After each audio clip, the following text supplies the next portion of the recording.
আসসালামু আলাইকুম সবাইকে। সবাই কেমন আছেন? আশা করছি সবাই অনেক ভালো আছেন।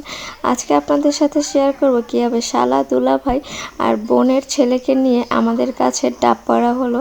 সেই ছোট্ট একটা ভিডিও নিয়ে হাজির হলাম আপনাদের মাঝেই। ওরা গতকালকে থেকেই প্ল্যান করতেছিল যে ডাব পারবে। তো সকাল সকাল ঘুম থেকে উঠেই দেখতে পেলাম যে ঘরের দরজাটার সামনে হাঁসের বাচ্চাগুলো বসে আছে। এগুলো আমাদের হাঁস। আর অন্যদিকে প্ল্যানিং হচ্ছে যে কোন গাছের ডাব পাড়া হবে। তো সামনেই যে গাছটা পড়ছিল এই গাছে এবার আল্লাহর রহমতে অনেকগুলো ডাব হয়েছে। তো তাই তারা আজকে এই গাছের ডাবগুলোই পারবে। তো আর কি, যেমন কথা তেমন কাজ, একজনকে উঠিয়ে দেওয়া হলো ডাব গাছের উপরে। আর আমি জানালা দিয়ে বসে বসে ভিডিও করতেছিলাম ওদেরকে। জানি না কাদের গাছের ডাবের পানি কীরকম, কিন্তু আমাদের এই গাছের ডাবের পানিগুলো এত মিষ্টি বলার বাইরে। এদিকে আমি আমার বাচ্চাকে নিয়েই বসেছিলাম জানালার কাছে, বাচ্চাকে নিয়েই ভিডিও করতেছিলাম আর দেখতেছিলাম যে ওরা কীভাবে ডাব পাড়ে। এই তো আপনাদের সাথে কথা বলতে বলতে প্রথমে দুইটা ডাব পাড়া হলো। ডাব পাড়ার সিস্টেমই এরকম ছিল। গাছের উপরেও একটা ছোট ছেলেই উঠেছে, যেই ছেলেটা এখন একটা ডাব নামাচ্ছিল ছোট, ঠিক ওর মতোই বয়সে আরেকটা ছেলে গাছের উপরে ছিল। জানি না ওরা দুইজন কি ভাবতেছে, কি ভাবতে ভাবতে আবার নারকেল নামাচ্ছে। এদিকে আমি তো আমার বাচ্চাকে নিয়ে দুষ্টামিও করতেছিলাম আর ভিডিও করতেছিলাম। এই হলো গিয়ে 5টা ডাব, এছাড়া আরও অনেকগুলো ডাব পাড়া হচ্ছে। এটা ছিল আমার ছোট বোন আর ছিল ওইটা আমার বোনের ছেলে, শুধু আমার আরেকটা বড় আপু, সে আপুর ছেলে। এর মধ্যে একটা দুর্ঘটনা ঘটে গেল, সেটা হলো একটা ডাব ফেটে গিয়েছে। যখন উপর থেকে ফালানো হয়েছে একটা ডাব ফেটে ভেঙে গেছে। আর এই হচ্ছে আমার ভাইয়ের ছেলে, আমার খালাতো ভাইয়ের ছেলে।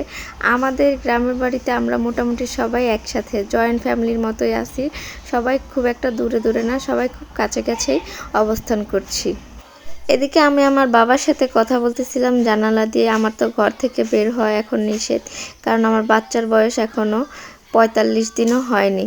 তো আমি ওর সাথে এমনি কথা বলতেছিলাম, জানালা দিয়ে দুষ্টামি করতেছিলাম আর ও ডাবগুলো নিয়ে দুষ্টামি করতেছিল।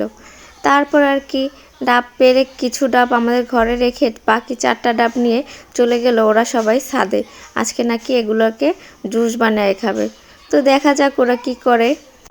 এটা হচ্ছে আমার খালাতো ভাই। ও প্রথমে ডাবগুলো একটা কাটতেছে। এই যে ওর একটা ডাব কাটা শেষ প্রায়। এখন এগুলোকে পানিগুলোকে একটা পাত্রে ঢেলে নিচ্ছে। আজকে ডাব আর হচ্ছে ডাবের ভিতরের যে নারকেলটা থাকে নরম, সেই নারকেল দিয়েই আজকের পুডিংটা বানানো হবে। পুডিং না, সরি, শরবত বানানো হবে। আমি একটা ভিডিওর মধ্যে দেখেছিলাম যে পুডিং বানানো যায়, তাই বারবার আমার শুধু পুডিংয়ের কথাই মনে পড়ে যাচ্ছে যে ডাব দিয়ে পুডিংও হয়। ছাদের উপরে ওরা ওদের মতো কাজ করতেছে। আর যেই ডাবটা ফেটে গেছিলো ওই ডাবটা কিন্তু আমি ঘরে বসে খেয়েই নিয়েছি সবার আগে এবার ডাবের পানিটা আমি খাইছি। আর আমি খাওয়া মানে আমার জামাই খাওয়া, কারণ আমাকে যে দিছে আমি তো পুরোটা খাই নাই, আমি অল্প একটু আমার হাজব্যান্ডকে দিয়েছি। আমার হাজব্যান্ডকে আমি অনেক বেশি ভালোবাসি। আমার তো ছাদের উপর যাওয়াও নিষেধ। তো আমি ভিডিও করতে দিছিলাম হচ্ছে আমার বড় বোনের ছেলেকে, আমার খালাতো বড় বোন ওর ছেলেকে। জানি না ও কি ভিডিও করছে, ও চেয়ার আনতেছে সেই ভিডিও করতেছিল। হাই রে কপাল, যা পারছে সব কিছু ভিডিও করছে। তবে ও ভিডিও কোয়ালিটি কিন্তু অনেক ভালো বুঝে, কীভাবে ভিডিও করলে ভিডিও সুন্দর হবে সেভাবেই ভিডিওগুলো করেছে।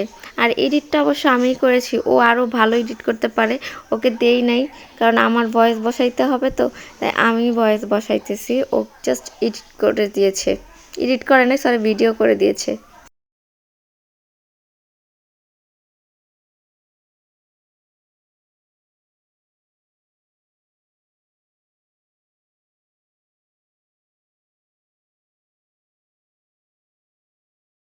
আমার খালাতো ভাই যে ডাব কাটতেছে সেই ডাব কাটা নাকি হচ্ছে না।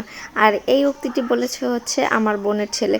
ও আবার ডাব নারিকেল এসব কাটায় ভীষণ এক্সপার্ট। তাই আর কি, যেই কথা সেই কাজ, ও নিজেই ডাব আর নারিকেল, সরি, ডাবটা নিয়ে বসে পড়লো কাটার জন্য। দেখা যাক ও কীভাবে ডাব কাটে। ওর ডাব কাটা সুন্দর হবে, কারণ ও অনেক সুন্দর করে ডাব কাটতে পারে। তারপর আর কি সবার ডাব কাটা শেষ, ব্লেন্ডারে ব্লেন্ড করাও শেষ। এরপর সবাই মগে মগে করে গ্লাসে করে খেয়ে নিলাম ডাবের পানি।